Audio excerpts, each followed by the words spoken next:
Vic, can you just walk us through the decisions to go for it on those last two ones? Yeah, I mean, it's a 1-point game. At that point, I just thought for our team at that particular time and what we're trying to establish here was the right choice. Vic, losing it in this fashion, what could be your message to the players after the game?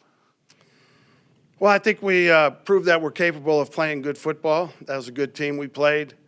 We were toe-to-toe to them the whole game and had our chances to win there. You know, obviously the critical penalty at the end of the game there on the roughing call was huge because it stops the clock, saves their timeout, and gives them 15 yards.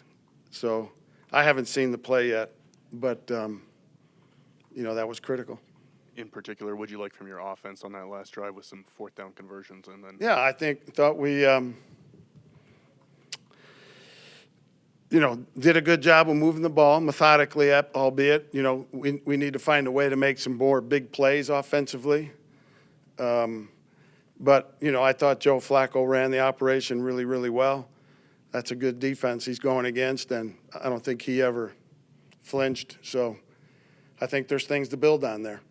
Vic, no sacks again today. How surprising, how frustrating is the pass rush at this point? You know, it wasn't frustrating or surprising up until the end there when we needed some. You know, at least you guys can't get on me for rushing 3 there at the end. And we rushed 4 a couple times, and we rushed 5 a couple times. And we could have used a little better rush there at that time. It looked like time had run out, and then they put 1 second back on the clock. Did you get an explanation for that? No, I didn't, and I have no recourse to get one. You know, that at that point in time, I believe, is handled in New York, if I'm not mistaken. So obviously that probably came from there. Over here, Coach. Garrett Bowles had a tough day out there. Was there some coaching going on the sideline for him? Yeah, I mean, we have the best offensive line coach in the business here, and Garrett's going to learn from this game. They have some good players, and he's going to learn from it, and he'll move on. But, you know, he's our left tackle, and he's going to be our left tackle, and he needs to play without holding. Again, I haven't seen the plays that he was called for, so my comments are a little bit of the ignorant nature right now.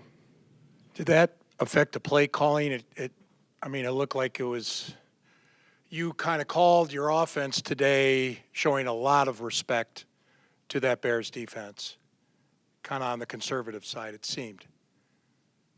No, I don't think so. I don't think we were conservative.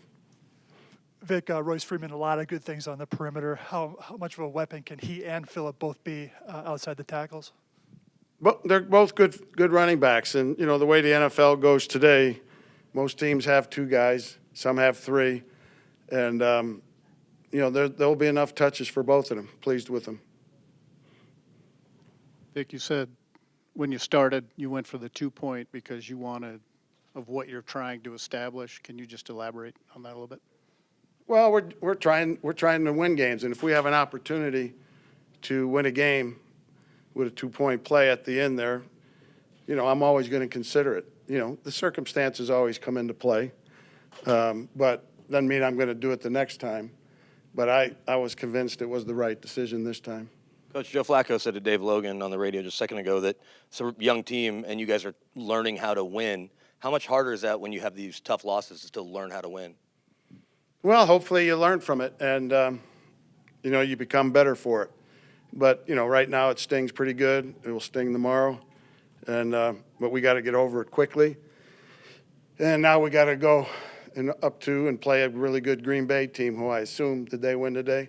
Yeah, they're 2-0 and have one of the all-time best quarterbacks ever. So you know, we got to get back to work and just get right after it. Coach, can you explain why you went for it on 4th down with about 9 minutes left when you were around midfield? Yeah, same thing.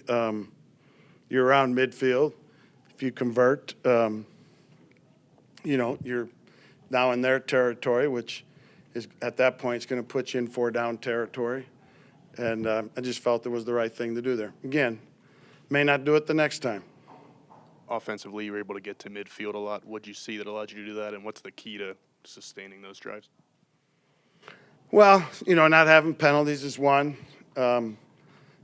Not getting into third and longs, getting into more third and manageables, and keep the drive going. Because when we get near the 50, we only need a little bit more with our field goal kicker. So yeah, a couple of those ended poorly. Hey, Vic, Cortland quiet until the fourth quarter. How impressed were you by the way he grinded away and still kept running his routes to make some big catches? Oh, very impressed. Cortland's a good young player that is a grinder, tough guy, plays hard, very competitive. Really glad to be on the same team with him.